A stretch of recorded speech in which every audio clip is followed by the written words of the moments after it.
Oke, halo Halo, Mbak. mohon maaf Mbak Vela. Halo Mbak Vela, maaf tadi ada gangguan jaringan nih Mbak. Oke, nggak apa-apa.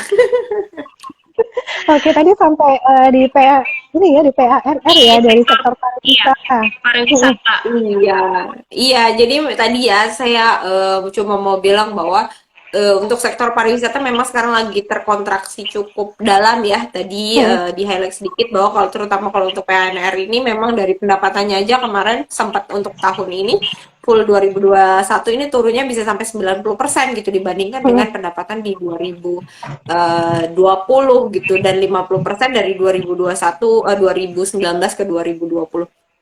Nah, ini perlu dicermati dan dijadikan hati-hati untuk investor karena memang dikhawatirkan kalau misalnya memang ada modalnya nggak kuat untuk sektor-sektor yang khususnya untuk pariwisata ini, takutnya nanti justru malah bisa jadi terlikuidasi gitu ya untuk sektor ini gitu. Jadi memang kita harus pintar-pintar untuk melihat momen kapan kita harus wait and see dan kapan kita harus justru beli saat penurunan gitu. Kurang lebih sih itu ya kalau untuk PANR ya kalau dari saya PANR. Mbak ya. Mm-mm. Oke, makasih Mbak. Nah, ini kita beralih ke sektor consumer good ya. Nah, seperti yang diketahui, ini produk minyak goreng. Nah, ini untuk konsumen retail mengalami kelangkaan di sejumlah pasar atau supermarket. Nah, meski pemerintah ini telah menetapkan kebijakan ya harga minyak goreng murah di harga sempat di harga 14.000 ya waktu itu. Nah, dengan adanya kelangkaan minyak goreng ini, tentunya kan akan berimbas di sektor consumer good ya, Mbak Vela. Nah, pelaku usaha restoran cepat saji dan sektor terkait lainnya. Nah, gimana Mbak untuk prospek kedepannya untuk saham di sektor consumer good? Iya, memang untuk sektor consumer goods ini salah Hmm. satu kendala atau salah satu bukan kendala ya, apa namanya? Salah satu yang dikhawatirkan itu adalah harga komoditas ya. Ya. Salah satunya kalau yang paling terasa mungkin tadi ada minyak goreng gitu ya, yang memang ada Hmm. kelangkaan gitu dan segala macam. Tapi sebenarnya dari pemerintah pun kan juga sudah memberikan insentif di mana adanya harga batas harga ya oleh pemerintah ya sehingga harapannya memang ini tidak akan terlalu ngehit untuk sektor ini. Meskipun memang faktanya ada kelangkaan di beberapa tempat gitu ya, tetapi kita berharap kelangkaan ini hanya berjalan sementara gitu sehingga ini tidak akan terlalu mengganggu. Tetapi sebenarnya kalau saya lihat sih ada apa namanya ini lain ya, ada ancaman lain di mana komoditas ini adalah lebih ke harga komoditas yang naik cukup signifikan. Nah, terutama untuk consumer goods yang kalau misalnya ada emiten-emiten yang memproduksi produk-produk seperti misalnya sabun, seperti misalnya apa namanya yang kaitannya dengan CPO gitu ya. Kalau kita Hmm. lihat juga mungkin salah satu sahamnya kayak kita ngomong Unilever itu kan sahamnya sangat terpengaruh oleh CPO gitu karena memang produk-produk yang dia jual itu kaitan itu bahan dasarnya itu dari minyak gitu. Minyaknya salah satunya ya CPO gitu ya. Nah, harga yang cukup tinggi ini kemudian bisa berpotensi menggerus apa namanya menggurus laba perusahaan karena bebannya kan kemudian bengkak karena harga komoditas yang cukup tinggi. Nah, jadi resikonya sih kurang lebih lebih ke situ ya untuk sektor Hmm. consumer goods gitu. Tetapi apa namanya kalau dari segi permintaan sih cukup aman gitu. Nah, tapi kalau dari segi produksi nih yang justru menjadi risiko ya, terutama ini juga kan kalau kita lihat kalau berkaca dari Amerika Serikat ini kan juga terjadi inflasi yang cukup besar ini kan juga karena sektor karena Dari komoditas ya sehingga ya consumer komoditas. goods-nya juga naiknya bisa kita bilang naik cukup signifikan dan ini kita nggak mau Hmm. terjadi di Indonesia. Makanya dari pemerintah sendiri ini ada pembatasan-pembatasan harga, ada DMO dan yang lainnya itu dalam rangka mengurangi risiko ini. Hmm. Oke. Oke, baik. Nah, masih di sektor consumer good nih, Mbak Vela, kenaikan harga komoditas dunia kan yang sudah dijelaskan tadi berimbas ke kenaikan harga bahan baku untuk sektor ini. Contohnya seperti Kino, yang merupakan produsen dari sejumlah kebutuhan sehari-hari seperti larutan cap kaki tiga, kemudian ada vitamin rambut, kemudian juga ada permen, hingga Slick Baby. Nah, laba bersih perusahaannya juga terkoreksi. Kalau menurut Mbak Vela nih, gimana? Apakah Kino ini masih bisa di hold atau gimana nih Mbak? Iya, kalau nah ini Kino jadi salah satu contoh perusahaan yang tadi ya sangat terdampak oleh komoditas ya karena memang di beberapa produknya erat kaitannya dengan minyak ya tadi kalau kayak ada tadi namanya untuk Kino ada produk rambut, kemudian ada juga produk Sleek Baby gitu ya. Nah, ini kan dekat sekali dengan komoditas gitu. Nah, labanya kan menurun. Nah, ini salah satunya karena memang beban dari perusahaan ini cukup tinggi gitu. Nah, tetapi kalau secara prospek sendiri permintaan untuk produk-produk ini kan sebenarnya nggak terganggu ya, nggak terganggu secara signifikan gitu. Karena memang untuk consumer goods ini kelebihannya adalah paling mungkin adalah yang mengganggu selain tadi harganya adalah substitusinya gitu. Tetapi kalau untuk Kino ini saya pikir sih untuk produk rambut dan yang lainnya ini cukup kuat ya untuk Kino. Ini cukup bagus gitu dan dia merupakan salah satu perusahaan yang besar juga kapitalisasinya lumayan besar dengan modal yang cukup besar gitu. Jadi memang dia bisa cukup kuat bertahan di masa pandemi seperti saat ini gitu. Nah, saat 2022 yang kita yakin bahwa kinerja ekonomi sudah mulai membaik dengan daya beli masyarakat yang juga sudah mulai naik nih saat ini nih saya sih cukup optimis ya untuk Kino bisa bertahan gitu dengan kondisi jadi untuk saat ini. Jadi kalau dari saya sih untuk Kino sendiri masih layak untuk di hold Bisa-bisa. kok. Oke. Nah, ini kita dari sektor consumer good tadi beralih ke sektor kesehatan ya, Mbak Vela. Untuk KLBF ini kan bersama dengan PT Amarox Global Pharma. Nah, ini kan kerjasama memasarkan obat Movor atau Molnupiravir atau obat antivirus terbaru yang digunakan untuk terapi COVID-19. Nah, ini gimana Mbak? Jadi untuk prospek KLBF dalam jangka pendek maupun jangka panjang? Iya, untuk KLBF ini kan kerjasamanya kalau nggak salah sebenarnya ini baru di awal tahun ini ya Mbak ya. Ya. Rencananya itu baru dia rilis gitu. Nah, tapi kalau kita lihat secara saham jangka pendeknya sih sebenarnya investor kayaknya nggak terlalu melihat ini sebagai peluang ya. Karena Ya. memang eh, apa namanya untuk produk ini sendiri untuk sektor ini juga masih belum ada sentimen yang cukup bagus gitu dan eh, penggunaan untuk obat-obat dan segala macam kan saat ini kita masih full bisa dibilang nih ditanggung oleh pemerintah ya kecuali untuk beberapa produk-produk herbal. Jadi memang untuk KLBF sendiri mungkin itu hanya dampak jangka pendek ya. Justru malah kalau untuk kalbe ini dia lebih menangnya banyak ke produk-produk vitamin yang sebenarnya dia cukup oke. Nah, mungkin yang sentimen yang mungkin nanti akan lebih menguntungkan adalah ketika kinerja keuangannya sudah rilis gitu. Karena memang kalau misalnya produk ini emang benar-benar berhasil kan pasti nanti tercermin di laporan keuangannya ya. Nah, ini yang mungkin akan kita tunggu nanti dirilis laporan keuangannya. Tapi secara jangka pendek banget untuk rilisnya produk ini sih belum terlalu dinilai cukup baik oleh pasar ya. Oke. Oke, baik. Bagi Sobat Ipot yang mungkin ada pertanyaan atau mau konsultasi portofolionya, boleh langsung ditulis ya di kolom Q&A. Nanti di akhir sesi akan dibahas langsung oleh Mbak Vela. Nah, lanjut lagi nih, Mbak Vela masih di sektor kesehatan. Seiring dengan naiknya Omikron dan dengan percepatannya vaksin booster ini, bagaimana prospek untuk saham sektor kesehatan terkait seperti KF, INAF, Heal, Mika, Silo, dan IRA, dan bagaimana strategi trading dan investasi di sektor ini. Dan apabila jika pandemi ini berlalu, apakah sektor healthcare ini masih menarik? Gimana nih menurutnya Mbak Vela? Iya, untuk healthcare ini menarik ya. Ada dua kubu sebenarnya. Ada orang yang memang melihat pandemi ini sebagai salah satu hal yang menguntungkan untuk sektor healthcare karena dia menganggap sektor ini diuntungkan nih, banyak tes COVID-19, kemudian banyak orang yang butuh rumah sakit dan yang lainnya. Tapi ternyata di pasar sendiri kalau kita lihat IDX healthcare ini termasuk yang masih downtrend.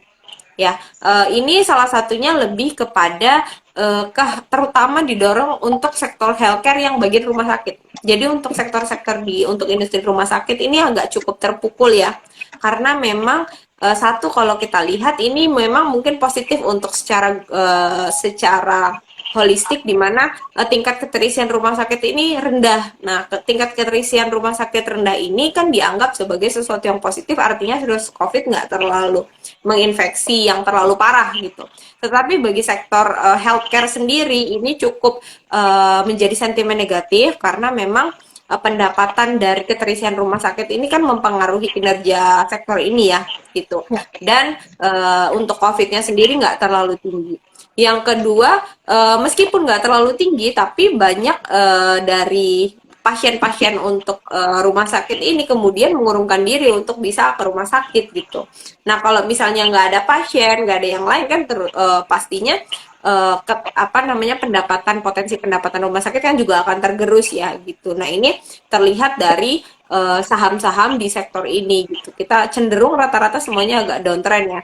Nah, kalau mungkin untuk trading sih saya masih wait and see dulu ya di posisi wait and see. Kalaupun ada kenaikan sedikit-sedikit sih mungkin bisa strength on sell karena memang dia masih tertahan ya rata-rata di area di bawah area resistance-nya dia gitu. Jadi belum ada tanda-tanda pembalikan arah dan konfirmasi balik arah untuk trennya gitu.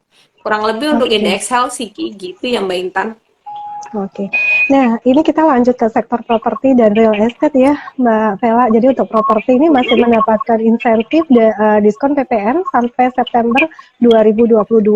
Nah, sedangkan konstruksi ini bisa juga jadi dapat berkah dari proyek ibu kota baru. Nah, Mbak, kapan sih waktu terbaik untuk masuk ke saham konstruksi maupun properti?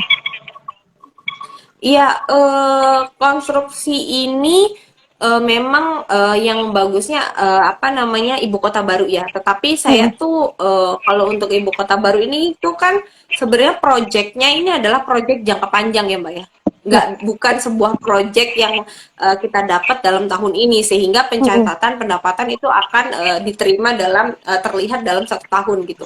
Bisa dibilang untuk proyek ini bisa berjalan 5-10 tahunan dan kurang lebih banyak, dan proyek ini juga dibagi untuk beberapa perusahaan dan bukan hanya untuk satu perusahaan saja gitu. Dan ketika proyek ini terjadi nature-nya seperti itu, maka yang akan terjadi pendapatan untuk dari ibu kota baru ini hanya akan menjadi pendapatan tetap untuk jangka waktu yang cukup lama gitu. Ini cukup positif, tetapi kita tidak bisa menyikapinya dalam satu waktu gitu. Maksudnya satu waktu di sini adalah bahwa karena ada sentimen ini kemudian harga sahamnya akan melonjak tinggi, nggak gitu juga gitu, karena memang ini sentimennya cukup jangka panjang gitu, jadi memang tidak langsung tergambar di saham-sahamnya. Terbukti bahwa sampai saat ini untuk saham-saham sektor konstruksi juga masih cukup downtrend, terlebih adalah pembatasan lagi ya karena Omikron, kemudian kontrak-kontrak untuk kontrak-kontrak untuk sektor konstruksi ini juga agak sedikit terhambat. Nah, kalau misalnya mau masuk itu justru malah ketika ada informasi bahwa emiten-emiten ini kemudian mendapatkan kontrak baru gitu, selain dari kontrak ibu kota baru, karena kontrak ibu kota baru ini terbilang tadi saya bilangnya cukup lama gitu dan cukup panjang, jadi ini tidak akan terlalu menggerakkan dengan cukup signifikan gitu, terutama untuk trading ya gitu. Dan memang kita masih harus menunggu sih untuk sektor ini, karena sektor ini juga termasuk sektor yang terpukul karena sektor ini merupakan sektor yang padat modal nih Mbak. Nah, untuk sektor-sektor yang padat modal ini cukup terkoreksi terutama imbas dari kebijakan The Fed ya, menaikkan suku bunga. Karena dengan adanya kenaikan suku bunga ini kan kemudian untuk sektor yang padat modal yang utangnya cukup banyak, ini nantinya beban bunganya juga akan naik. Nah, ketika beban bunga naik, ditambah mungkin kontraknya belum terlalu berjalan dengan cukup maka ya kinerjanya kan pasti akan terpengaruh ya. Jadi memang masih agak sedikit banyak banyak tantangan di sana sini lah untuk sektor ini gitu. Oke, baik. Masih di sektor properti nih Mbak Vela, yang mencatatkan marketing sales-nya itu yang Ciamik sepanjang 2021 nih dibanding dengan targetnya, seperti misalnya emiten CTRA, BSJE, LPKR dan SMRA. Kalau menurutnya Mbak Vela nih, apakah saham properti ini valuasinya masih murah dan prospeknya bagus, dan bisa mungkin di-spill sedikit nih Mbak mengenai cara menilai saham tersebut, apakah valuasinya itu masih murah atau sudah mahal? Iya, untuk saham-saham ini sih sebenarnya memang kalau kita lihat penjualannya di 2021 cukup oke ya, karena memang ada insentif yang cukup banyak. Tetapi kalau kita lihat dari tren pergerakannya di 2022 ini, kayaknya memang dia belum ada tanda-tanda cukup menarik ya, karena kalau kita lihat hampir mayoritas dari semua saham yang disebutkan tadi, kalau saya lihat di sini ada CTRA, BSDE, ini masih cukup downtrend ya. Jadi memang secara teknikal sih saya pikir masih belum terlalu menarik gitu ya. Meskipun insentif yang sampai 2022 ini dilihat oleh pasar belum terlalu menarik gitu, bisa menggerakkan sahamnya gitu. Nah, kalau untuk melihat valuasinya apakah sudah menarik ataupun belum, sebenarnya yang paling simpel kita punya namanya rasio valuasi ya gitu ya. Itu paling simpel, kita suka lihat namanya PER dan PBV. Ini juga sebenarnya bisa dilihat EV EBITDA, mungkin juga bisa dilihat untuk saham-saham sektor ini gitu. Nah, caranya itu sebenarnya adalah cukup simpel, tapi ini tidak berarti kita melihat saham ini valuasinya berapa ya, tapi saham ini bisa kita pakai untuk melihat apakah kira-kira sekarang dia sedang ada di posisi apa, apakah cukup mahal atau cukup murah gitu. Nah, kita bisa membandingkan PER dari satu perusahaan ini dengan historical PER sebelumnya, atau kita bisa membanding, ini kalau kita ngomongin PER ya contohnya ya, atau kita bisa membandingkan PER perusahaan ini dengan perusahaan-perusahaan sejenis gitu ya. Mungkin kita coba ngambil contoh salah satu aja kali ya, biar cukup agak enak gitu, mudah dimengerti. Kita ambil apa ya? CTRA mungkin ya di sini ya. Iya, Mbak. Oke, ini kalau kita lihat CTRA per di aplikasi Indo Premier ya, ini kebetulan saya buka di aplikasi Indo Premier Sekuritas ya, di put on Windows. Itu kalau untuk pernya untuk saat ini based on EPS di 9 bulan ya, atau kuartal ketiga ini, saat ini IPS-nya ada di 16 kali. Apakah 16 kali ini kita bisa bilang murah atau mahal? Nah, ini kalau kita bandingkan dengan historikalnya dia, kita lihat di 9 bulan 2020 itu IPS-nya 51 kali, di 2019 47 kali, di 9 bulan 2018 bahkan itu sebelum pandemi ya, itu 28 kali, sebelumnya 39 kali. Nah, artinya apa? Kalau kita lihat semua pernya itu harganya pernya itu ada di atas 20 kali. Artinya meskipun 16 kali itu mungkin ada beberapa orang yang bilang per yang bagus itu di bawah 10 gitu ya. Itu yang bagus. Tetapi kalau kita melihat CTRA dengan historical pernya dia yang memang sebelumnya di atas 20 dan sekarang di bawah 20, itu berarti hari ini terbilangnya rendah gitu. Maka kita bisa bilang, oh ini untuk CTRA berpotensi under value, berarti harganya udah agak kemurahan nih gitu dengan kinerjanya dia saat ini. Kurang lebih sih ngelihat per kayak gitu. Dan atau bisa kita juga bandingkan dengan kalau kita pengen membandingkan lagi gitu dengan per industri sejenis gitu. Mungkin tadi seperti SMRA dan yang lainnya ya.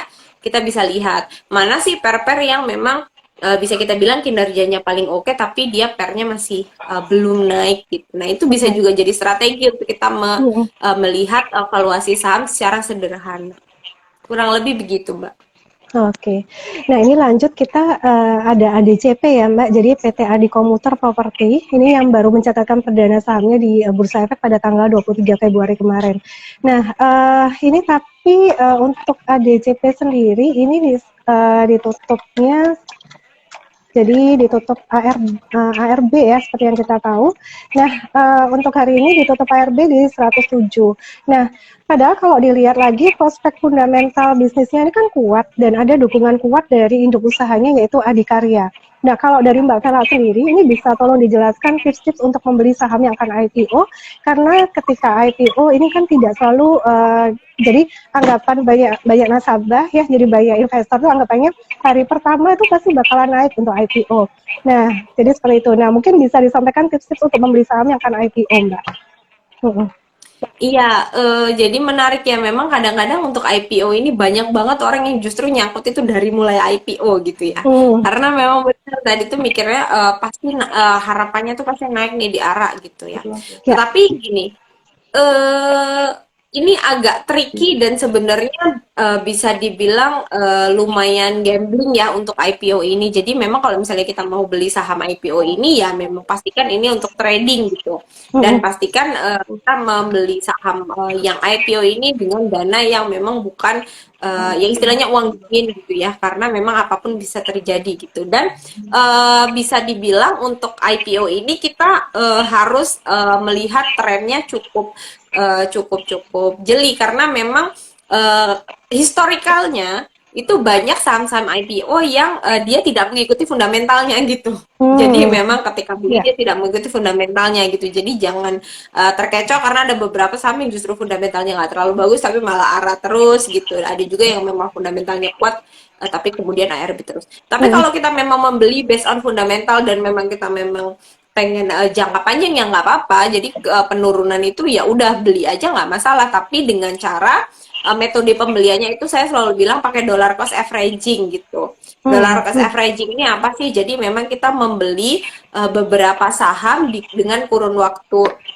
tertentu yang kita membelinya nyicil gitu. Jadi nggak lamsam. Lamsam tuh semua uang kita langsung kita beli di waktu tertentu sehingga kalau misalnya ada penurunan itu kan nanti sangat terasa. Nah, Ya. kalau dollar cost averaging ini kita membeli misalnya tiap bulan kita beli berapa lot atau beberapa hari kita beli beberapa lot sehingga risiko penurunannya itu akan ter-average gitu. Nah, ini bisa kita pakai strategi ini gitu. Nah, tapi kalau misalnya yang untuk mendapatkan ara di apa namanya di saham-saham IPO ini saya pikir sih mungkin Ya. apa namanya tidak ada tips yang khusus banget dari saya karena memang ini penuh spekulasi ya. Jadi Mm-mm. memang mungkin Iya. ekspektasinya aja yang mungkin harus agak kita atur gitu untuk saham-saham ini gitu ya. Oke. Kurang lebih gitu Mm-mm. sih. Oh, atau mungkin ini kali ya Mbak, ketika memang kita melihat, kita kan punya kalau misalnya kita mau trading, kita kan punya eh, batas cut loss Hmm, trading plan gitu ya. ya. Nah, jadi kalau misalnya memang kita masuk dan kemudian kenaikan penurunannya itu sudah sesuai batas trading plan kita, yang langsung take action aja. Jadi nggak usah ditunggu. Jadi apapun yang terjadi kita nggak akan terlalu berasa gitu untuk eh, fluktuatif sahamnya. Nah, mm-mm. Oke. Oke, baik. Kita lanjut ke sektor konstruksi nih, Mbak Vela. Untuk emiten konstruksi BUMN ini seperti contohnya Wika, ini kan mendapat kelebihan permintaan atau sudah oversubscribe sebanyak 1,5 kali dari penawaran umum berkelanjutan obligasinya nih, Mbak Vela. Kalau dilihat dari kinerjanya Wika, gimana prospek harga saham Wika dalam jangka panjangnya nih, Mbak? Iya, untuk Wika, oke, sebenarnya secara kuartalan pendapatan Wika ini agak sedikit naik ya. Meskipun masih di bawah level sebelum COVID gitu, karena memang Wika sendiri kan diuntungkan oleh beberapa proyek-proyek dari pemerintah ya, dan penyampaian kontrak baru nih, kalau di data kita ini sepanjang 9 bulan di 2021 itu sudah mencapai 16 triliunan dan ini naik kurang lebih 41% atau sudah 41% untuk target 2021 gitu. Nah, adanya potensi-potensi ini sih sebenarnya kita berharap nantinya untuk kontrak emiten BUMN ini termasuk WK ini masih akan naik nih di 2022 kurang lebih sekitaran 14% ekspektasi dari kita untuk kontrak-kontrak BUMN. Nah, dari sini kita sih dari Indo Premier Sekuritas untuk Wika kita masih cukup optimis dan punya target harga di kisaran 1.760-an nih Mbak Oke. untuk Wika. Jadi Wika. masih bisa di hold ya, masih bisa buy sih sebenarnya untuk Mm-mm. Wika karena memang saat ini juga lumayan harganya di bawah ya. Oke, nah ini kita masuk ke sektor mining ya Mbak. Jadi untuk emiten batubara PT Bumi Resources atau Bumi ini telah melaksanakan penambahan modal tanpa hak memesan efek terlebih dahulu.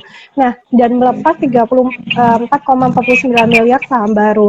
Nah, private placement ini dilakukan dalam rangka obligasi wajib konversi atau OWK. Sebelumnya juga Bumi menyebutkan melakukan PMTH-METB. Nah, ini dalam rangka perbaikan posisi keuangan. Nah, private placement ini sebenarnya apa dan apa tujuannya serta dampaknya ke sahamnya itu seperti apa, Mbak? Iya, jadi private placement ini ya tadi ya. Jadi ini adalah perusahaan itu menerbitkan saham baru ya, right issue, tapi tanpa adanya hak, tanpa memberikan hak kepada investor-investornya untuk memesan terlebih dahulu atau tanpa memberikan pilihan kalau kita bisa Oh, bilang. oke. Jadi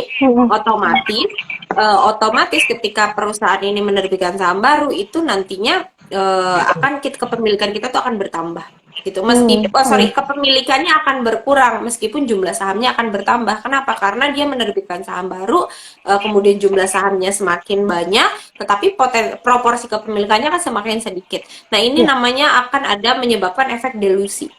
Nah, Hmm. efek delusi ini kemudian ini menjadi sentimen negatif di pasar, yang kemudian ini banyak investor yang bilang kemudian ini jadi merugikan investor itu sendiri gitu. Nah, ini yang membuat biasanya kalau ada private placement ini harga sahamnya biasanya cenderung turun ya, karena ada efek delusi yang ditimbulkan karena bisa dibilang investor itu tidak diberikan pilihan untuk bisa menebus dan yang lainnya gitu, karena memang dia kemudian langsung mendapatkan efek delusi ini gitu. Kurang lebih sih sebenarnya seperti itu.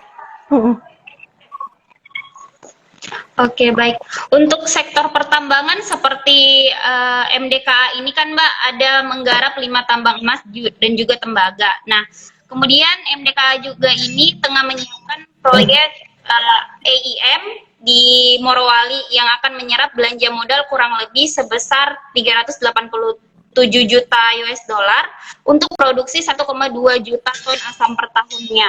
Nah, perseroan memiliki 5 aset utama nih Mbak yang akan menjadi sumber pendapatan utamanya dia. Kira-kira untuk target price MDKA sendiri di harga berapa nih Mbak?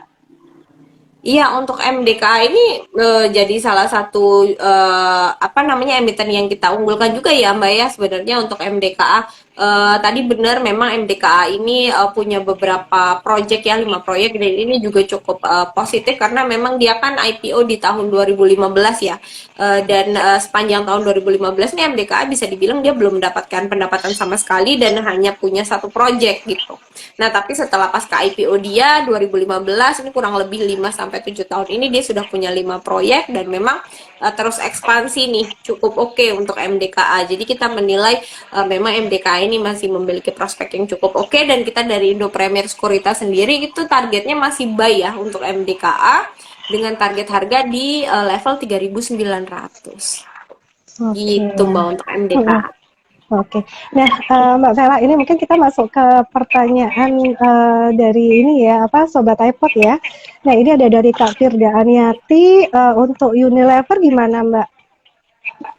Iya, nah ini Unilever lagi viral ya, baru-baru ini lagi viral banget karena memang kemarin ada satu atau berapa analis nih yang mengatakan bahwa oke, Unilever nih kayaknya memang sudah mulai apa namanya menurun sekali gitu ya, sehingga harus Ya. dipertimbangkan bagi yang punya saham-saham Unilever gitu. Sebenarnya Unilever ini memang turun nggak baru-baru ini ya Mbak ya, memang Unilever ini turun sudah cukup lama, bahkan setelah pasca dia dulu apa namanya stock split dia juga sudah mulai turun gitu. Bahkan saat ini itu levelnya ada di 3.670. Kalau kita bahas secara teknikal, memang Unilever ini memang dia downtrend ya, dan cukup konsisten downtrend dalam waktu yang cukup lama gitu ya, dan memang kalau teknikal belum ada tanda-tanda pembalikan arah, sehingga kalau yang mau masuk pun kita masih belum rekomendasikan, dan kalaupun yang belum yang udah punya pun kita mungkin rekomendasinya bisa dibilang wait and see dulu. Kalau misalnya yang belum punya nggak usah masuk, yang udah punya bisa pertimbangkan untuk coba jual dulu gitu, karena ada penurunan potensi penurunan lebih lanjut. Itu secara teknikal. Secara fundamental pun memang kita pun bahkan dari Indo Premier Sekuritas itu target harga maksimal untuk Unilever ini ada di harga 4.000. Itu udah apa namanya udah fair value-nya gitu ya untuk Unilever, dan ini cukup jauh dari harga dia sebelumnya gitu, dan saya yakin masih banyak yang punya Unilever di harga di atas itu gitu. Karena memang ini bisa dibilang harga saham sejuta umat ya. Sentimennya apa sih? Sentimennya lebih kepada memang satu cycle bisnisnya untuk Unilever bener memang sekarang udah mulai turun ya. bisa dilihat dari kinerja keuangannya. Kemarin di full year kemarin itu Unilever sudah menerbitkan laporan keuangan dan memang labanya itu menurun kurang lebih 20%. Untuk Unilever, saham yang cukup besar seperti ini, penurunan 20% ini cukup signifikan dan besar sekali ya. Bahkan kemarin isu apa namanya PHK besar-besaran di Unilever juga mulai banyak terdengar gitu ya. Karena memang tadi kinerjanya yang juga turun. Kemudian sentimen fundamental lain untuk Unilever itu adalah dari tadi saya bilang Unilever itu salah satu saham yang sangat dipengaruhi oleh kinerja komoditas karena dia banyak produk-produk yang berbahan dasar biofuel. Nah, biofuel ini apa sih? Ini adalah untuk saham-saham untuk bikin sabun dan yang lainnya ya. Unilever kan banyak ya, pasta gigi dan yang lainnya. Ini komoditas kita kan lagi mahal banget. Nah, karena mahal banget jadinya beban produksinya itu kan tinggi banget. Sementara saat COVID seperti ini 2021-2020 kemarin Unilever nggak bisa naikin harga. Karena Unilever nggak bisa naikin harga, maka labanya tergerus. Plus ditambah kalau kita lihat lagi untuk produk-produk dalam negeri, untuk kosmetik, untuk produk-produk Unilever ini kan banyak sekali ya substitusinya ya. Sehingga dia sudah mulai tergerus. Dan kalau kita lihat dari sahamnya sendiri, ini nggak banyak ada apa namanya ekspansi bisnis lain dari Unilever gitu. Jadi memang ini yang membuat Unilever kemudian turun cukup signifikan gitu. Jadi mungkin memang kalau yang punya Unilever coba dilihat lagi portofolionya penurunannya udah berapa persen gitu. Mungkin bisa dipertimbangkan kalau memang mungkin penurunannya sudah sangat jauh, bisa mungkin coba dipertimbangkan untuk bisa lepas sedikit-sedikit gitu. Oke. Untuk Unilever ya. Baik. Nah, ini kita ke pertanyaan selanjutnya. Jadi dari Kak Dwi Nianto. Nah, PALM gimana Kak? Apakah Selasa bakal menguat? PALM. Iya, untuk PALM ini kalau kita lihat hari ini memang menguat ya.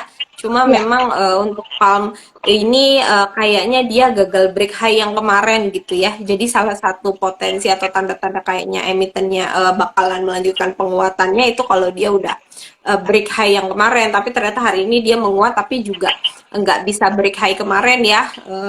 Penguatannya nggak terlalu banyak dan volumenya juga nggak terlalu tinggi nih untuk PALM. Jadi ada potensi dia naik, cuman memang dia lagi dalam fase sideways. Jadi mungkin sell on strength aja ya untuk PALM dan mungkin di sini resistnya untuk PALM itu kurang lebih ada di level 725. Jadi kalau misalnya nanti dia break 725 boleh deh tuh di hold, tapi kalau misalnya dia nggak break ya bisa coba-coba dijual di antara harga itu. Oke. Nah, ini kita lanjut lagi. Jadi untuk dari Kak Nofrina Deborah. Nah, untuk MTDL ini apakah cocok untuk jangka panjang, Mbak Vela? Iya, untuk MTDL sih sebenarnya ini dia prospeknya cukup oke ya Mbak ya. Untuk MTDL kita sendiri sih sebenarnya dari Indo Premier Sekuritas karena memang belum cover ya, jadi kita memang nggak punya target harga yang cukup yang ada gitu yang bisa kita rekomendasikan untuk MTDL sendiri. Tapi kalau kita lihat dari kinerjanya sih untuk MTDL kalau kita lihat dari revenue-nya ini dia juga terus tumbuh ya, termasuk salah satu yang konsisten tumbuh nih meskipun kena pandemi ya. Jadi dari 2017, 18 sampai ke 2021 itu juga dia revenue-nya terus naik. Kemudian kalau kita lihat untuk earning per share-nya dia juga konsisten naik, konsisten oke gitu ya, dengan PER yang bisa dibilang cukup rendah ini. Nah, ini sama seperti yang tadi kita ngomongin CTRA ya, di sini PER-nya di harga saat ini dengan kinerja di yang cukup solid di kuartal 3 2021 kemarin, PER-nya itu hanya di angka 4,41 kali. Ini cukup rendah kalau kita bandingkan dengan per sebelumnya yang dimana pasti semuanya itu lebih dari 5, 6, 7 kali ya. Bahkan di 2020 dan 2019 itu pernya double digit gitu. 15 kali dan 13 kali gitu. Jadi memang kayaknya kalau kita lihat dari pernya ini dia cukup under value gitu ya untuk MTDL gitu. PDL. Cuma memang kalau misalnya mau invest, mau masuk mungkin nunggu momen agak ada pembalikan arah dulu karena kalau secara teknikal sih dia ada potensi penurunan lebih lanjut ya untuk MTDL gitu. Oke, nah ini kita lanjut dari Kak Menawan ya. Untuk BRPT ini gimana prospeknya untuk sebulan ke depan, close atau cut loss-nya? Oke, untuk sebulan ya, untuk BRPT BRPT. saya coba. Iya kan Mbak, BRPT ya? Iya, betul, BRPT. Oke, ya untuk BRPT nih kayaknya sih untuk sebulan ke depan kalau saya lihat chart weekly-nya nih dia agak cukup terkoreksi ya Mbak ya untuk BRPT Hmm, dan terkoreksinya juga cukup dalam. Kebetulan dia juga terkoreksinya dengan volume. Mungkin sih saya untuk kalau untuk sebulan ke depan masih cenderung wait and see dulu ya. Karena ini untuk beberapa minggu ke depan dia masih ada potensi penurunan lebih lanjut nih untuk minggu-minggu ke depan gitu. Jadi mungkin kalau Oke, memang udah punya bisa coba dipantau gitu ya. Mungkin support terdekatnya untuk BRPT itu ada di level 875-an gitu. Jadi 875. mungkin bisa diperhatikan di situ kalau misalnya dia break lagi tuh 875 maka ada potensi penurunan lebih lanjut gitu. Jadi mungkin sedikit hati-hati. Oke. Nah, ini kita beralih ke pertanyaan Kak Siska Sof. Untuk Antam dan Indi, ini apakah masih rekomend buy dan akan ada kemungkinan koreksi atau biris? Untuk Antam, ini kalau kita lihat trennya ini lagi cukup oke ya, cukup bagus ya untuk Antam karena memang harga nikel juga cukup solid dan pendapatannya dia juga cukup oke untuk Antam gitu. Ada potensi kenaikan lanjutan karena memang kenaikannya dia juga akhir-akhir ini ditopang oleh volume yang cukup oke ya. Jadi kalau misalnya yang udah punya untuk Antam bisa di hold aja, masih ada potensi kenaikan lebih lanjut. Mungkin untuk supportnya untuk Antam ini ada di level untuk resistnya untuk Antam ini ada di level 2340 ya. Jadi kalau misalnya nanti dia bisa break level 2340 itu ada potensi dia naik lebih tinggi lagi. Tapi kalau misalnya mungkin dia agak koreksi, nah boleh deh itu kalau misalnya mau mulai take profit di situ boleh. Itu untuk Oke. Antam, kemudian Indi. untuk Indi. Hmm, Nah, untuk Indi ini memang ada koreksi sedikit ya di hari ini, tetapi so far dia masih dalam tren bullishnya dia gitu. Masih nggak apa-apa. Kalau misalnya yang mau masuk sih bisa buy on weakness ya kalau dari saya, karena mungkin dia mau retest dulu nih ke supportnya dia, support terdekatnya dia itu ada di EMA 5-nya dia atau EMA 10-nya dia, itu ada di 2160-an. Jadi kalau misalnya yang masih punya selama masih ambil di bawah itu sih saya pikir kalau ada koreksi nggak masalah, hold aja. Justru malah penurunannya bisa dijadikan momen untuk bisa nambah lagi ya gitu. Pokoknya Oke. selama dia nggak break mungkin ini level cut loss-nya ya Mbak ya. Selama dia nggak break 2100 sih saya pikir untuk Indi Masih masih bisa aman ya. ya. Oke. Nah, ini kita beralih ke Kak If Ivon. Untuk emiten call dan CPO saat ini yang harganya masih murah atau belum rally, ini apa ya Mbak Vela? Mungkin di sini saya kasih rekomendasi sahamnya aja kali ya Mbak ya Ya. dengan target price. Nah nanti bisa disesuaikan gitu ya dengan Hmm, disesuaikan margin of safety-nya yang paling cocok gitu ya. Kalau untuk CPO kita tuh dari Indo Premier Sekuritas kita ada 3 saham unggulannya ya. Untuk CPO ada DSNG itu target harganya kita di level 1000. Oke. Untuk LSIP kita target harga di 1700.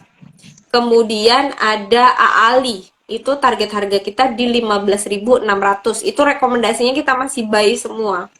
Itu Oke. untuk CPO. CPO. Kemudian kalau untuk batu Oh, bara ya, itu kita punya 4 saham yang kita cover dan kita rekomendasikan. Itu juga semuanya rekomendasi buy.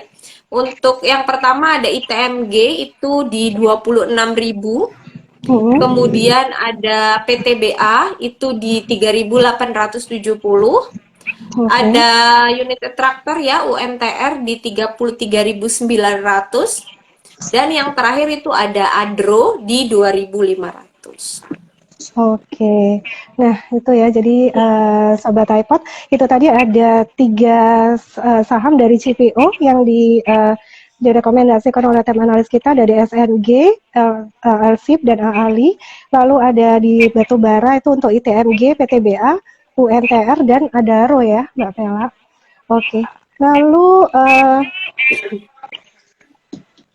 Oke, nah ini lalu kita beralih ke pertanyaan yang selanjutnya. Untuk ya sebentar ini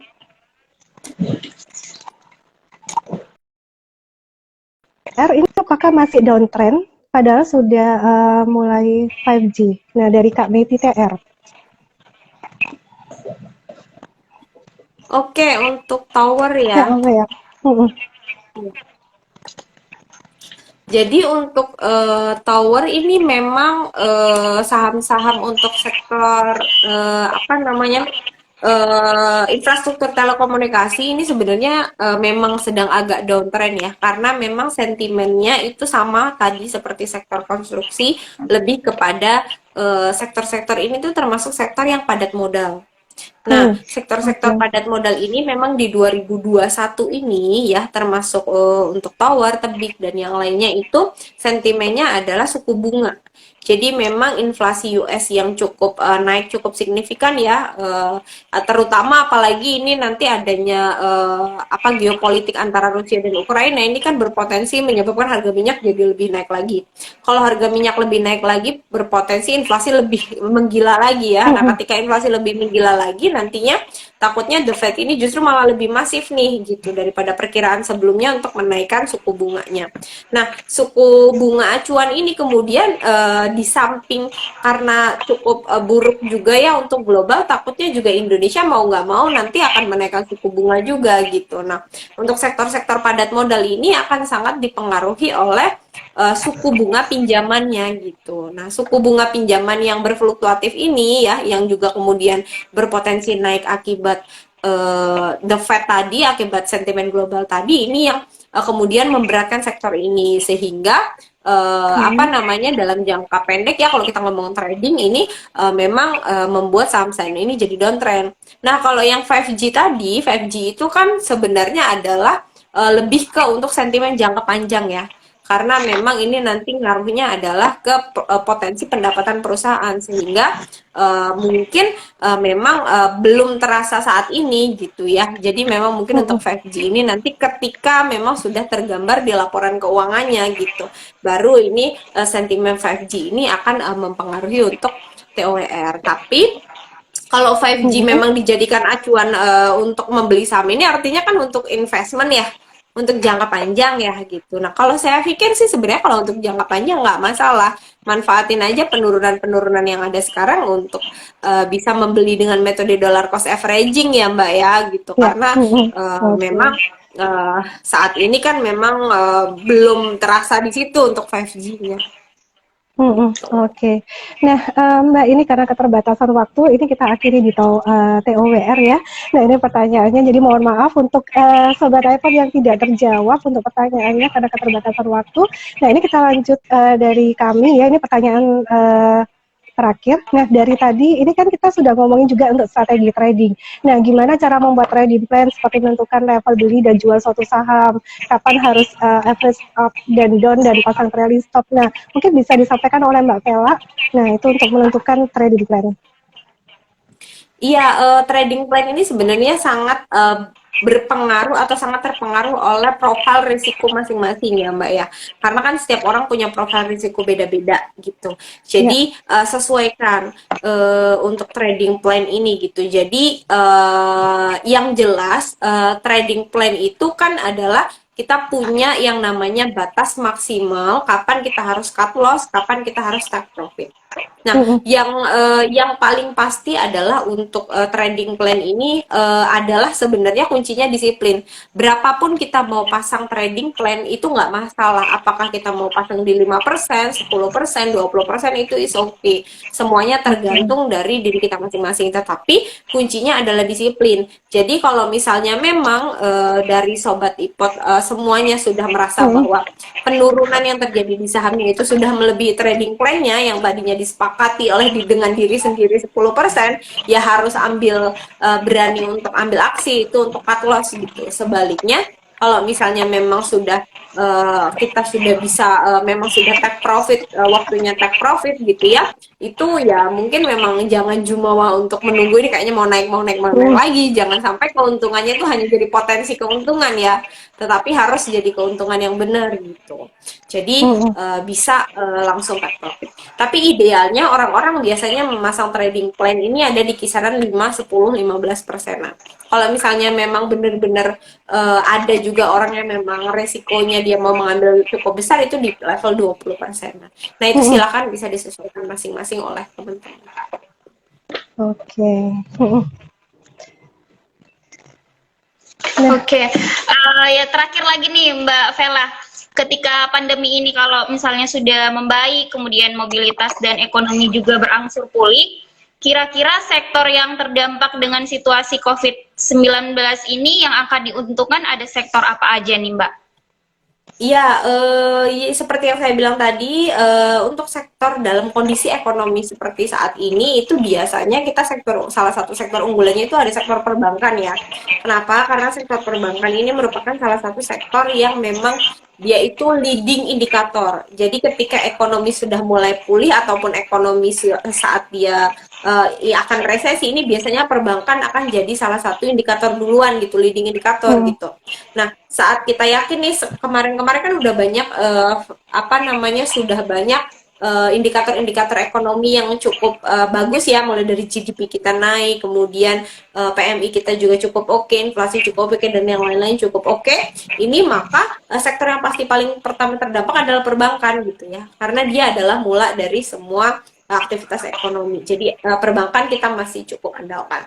Kemudian sektor energi yang kaitannya dengan komoditas ya, basic industry yang kaitannya dengan komoditas ini juga masih jadi salah satu yang kita unggulkan karena memang apalagi adanya fluktuasi di momen ketidakpastian ekonomi sekarang ya, ini kan komoditas kita termasuk yang diuntungkan. Jadi dalam jangka pendek ini bisa kita ambil ambil peluangnya gitu. Jadi memang yang kaitannya dengan komoditas ini bisa diperhatikan juga. Kurang lebih sih sebenarnya yang paling terlihat dua sektor itu ya. Oke, jadi perbankan dan komoditas tadi ya. Iya, oke, terima kasih Mbak Vela.